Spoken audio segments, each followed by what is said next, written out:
नमस्कार दोस्तों, student circle में आपका स्वागत है। और आज फिर हम लोग झारखंड स्पेशल टॉपिक के अंतर्गत एक प्रमुख ट्राइब का अध्ययन करेंगे, खरिया जनजाति का अध्ययन करेंगे।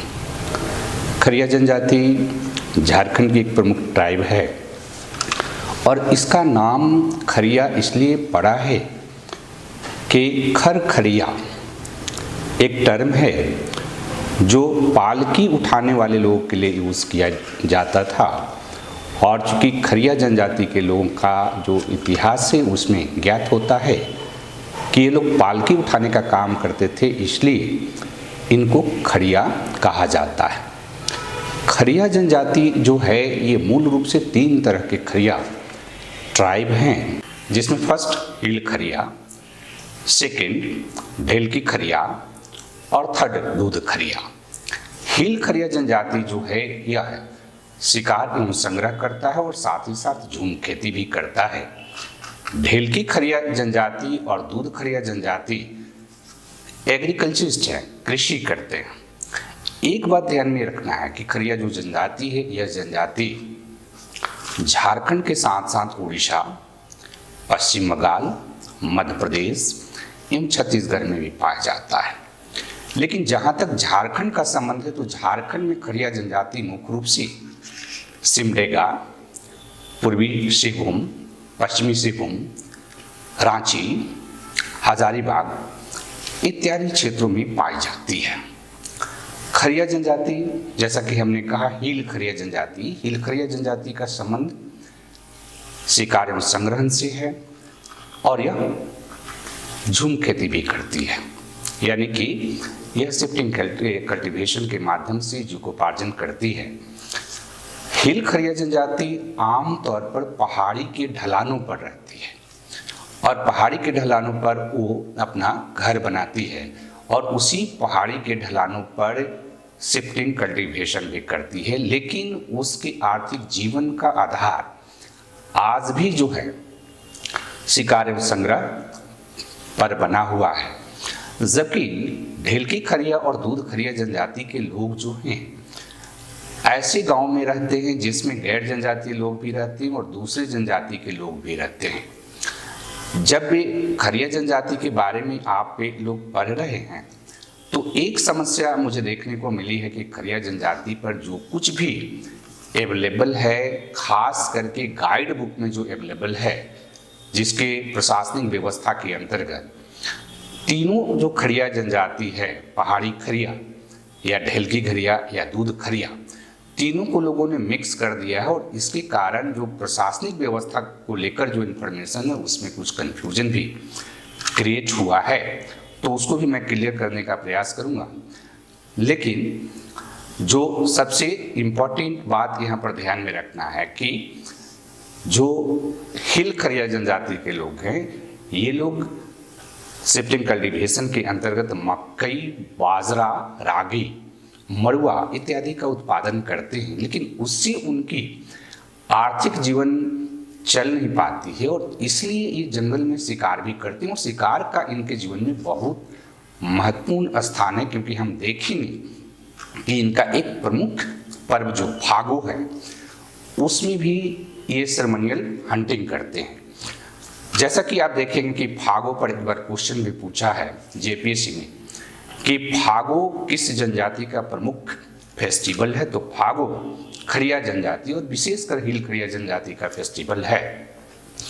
खरिया जनजाति का तीनों जो समूह है इसका समाज पितृशतात्मक है और पितृवंशी है और पितृस्थानीय भी है, यानी इनकी समाज में पुरुष जो है उसकी प्रधानता है। लेकिन पुरुष की प्रधानता होने के बावजूद महिलाओं की स्थिति आमतौर पर अच्छी है।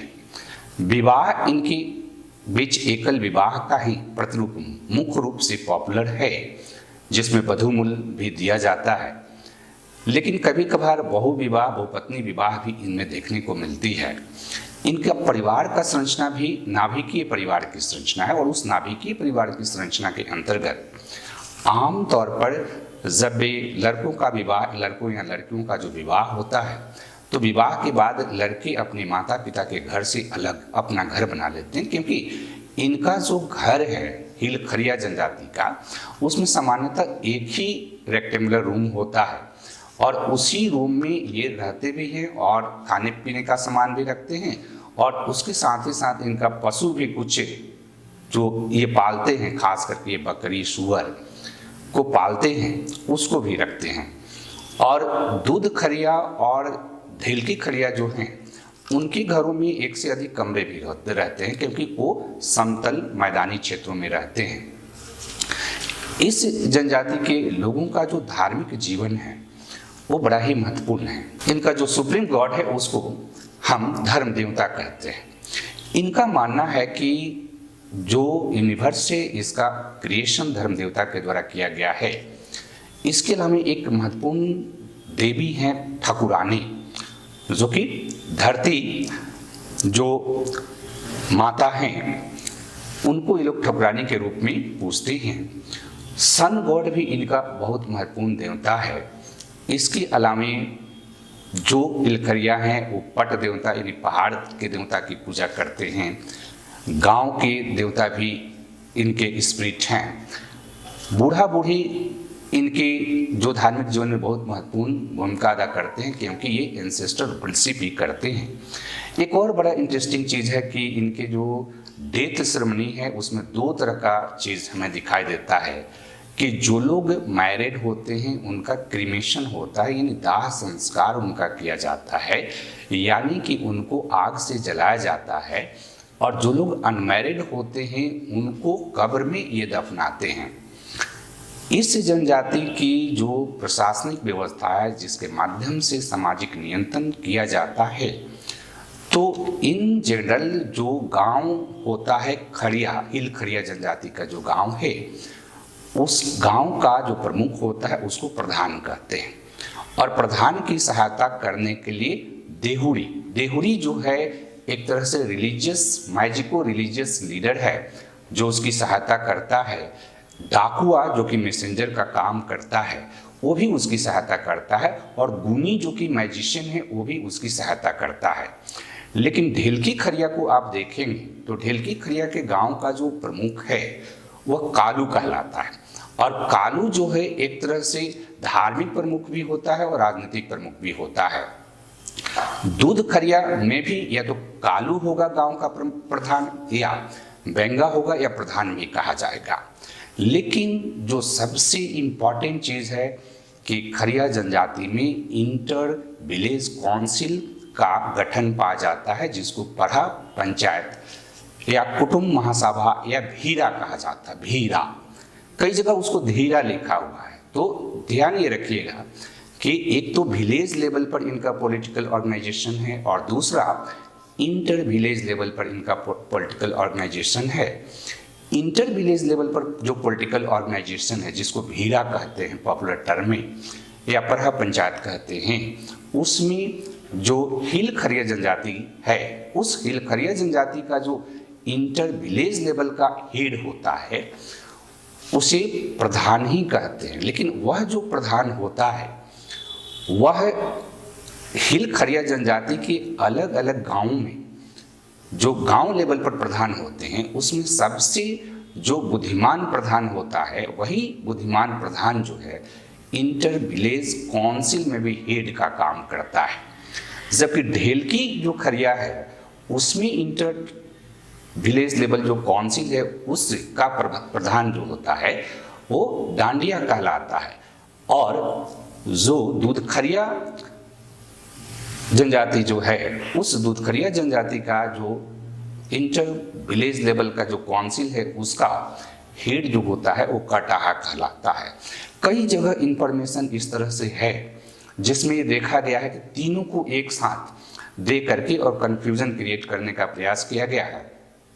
तो जो स्टूडेंट इसको देख रहे हैं आप क्लियर कट इस बात को ध्यान में रखिएगा कि खरिया जनजाति में इंटर विलेज काउंसिल जो है हिल खरिया में डिफरेंट लीडर है, ढेलकी खरिया में डिफरेंट लीडर है और दूध खरिया में डिफरेंट लीडर है। एक बार फिर मैं आपको स्पष्ट कर दूं कि हिल खरिया में उसका नाम प्रधान ही है, ढेलकी खरिया में उसका नाम डांडिया है और दूध खरिया में उसका नाम कटाहा है। एक और जो कन्फ्यूज़न है आपको कि खरिया जनजाति का जो ट्राइबल महापंचायत है, जिसको डोकलो सोहोर कहा जाता है, डोकलो सोहोर का मतलब जाति महापंचायत होता है, लेकिन ये डोकलो सोहोर का जो ऑर्गेनाइजेशन था ये मुख्य रूप से दूध खरिया और ढेलकी खरिया में पाया जाता था, क्योंकि दूध खरिया और ढेलकी खरिया जो है एग्रीकल्चर करते थे, उनका सामाजिक और आर्थिक स्थिति जो है हिल खरिया की अपेक्षा बेहतर रहा है, और इसलिए उनमें जो सभा, महासभा जैसा ऑर्गेनाइजेशन बुलाया जाता है, और उस महासभा जैसे ऑर्गेनाइजेशन के माध्यम से पूरे ट्राइब के संदर्भ में कुछ महत्वपूर्ण डिसीजन लिए जाते हैं। अब चूंकि इनके परंपरागत जो प्रशासनिक व्यवस्था है, वो प्रशासनिक व्यवस्था की जगह नवीन प्रशासनिक व्यवस्था का इम्प्लीमेंटेशन किया गया है, जिसके अंतर्गत पंचायती राज व्यवस्था को लागू किया गया है, या फिर विधानसभा और लोकसभा द्वारा पारित कानून इनमें लागू किया जाता है। और इस तरह से आप देखेंगे कि इनके जो संस्कृति है और उसके अंतर्गत जो महत्वपूर्ण क्वेश्चन आपको आने वाले हैं, राइट, उसमें आप इस बात को ध्यान में रखिए कि इनकी अर्थव्यवस्था, इनकी समाज, इनकी धर्म प्रथा परंपरा, इनके फेस्टिवल, देखो फेस्टिवल में फागु बहुत इंपॉर्टेंट है। फागु के अवसर पर जो है ये लोग जो है सेरेमोनियल हंटिंग करने जाते हैं, और ये फागुन के महीना में होता है। जो फगुआ हम लोग जानते हैं उस फगुआ के महीने में होता है। इसके अलावा कर्म पूजा भी ये लोग करते हैं, दशई भी ये लोग करते हैं, लेकिन आप फागु को ध्यान में रखिएगा। और इस तरह से हम देखते हैं कि खरिया जनजाति कि एक झारखंड की जो खरिया जनजाति उसकी एक विशेष पहचान है, उसकी संस्कृति को आप इस तरह से समझ सकते हैं। और ख़ास करके झारखंड जेपीएससी पीटी का जो प्रश्न है इसके माध्यम से आप सोल्व कर सकते हैं। धन्यवाद।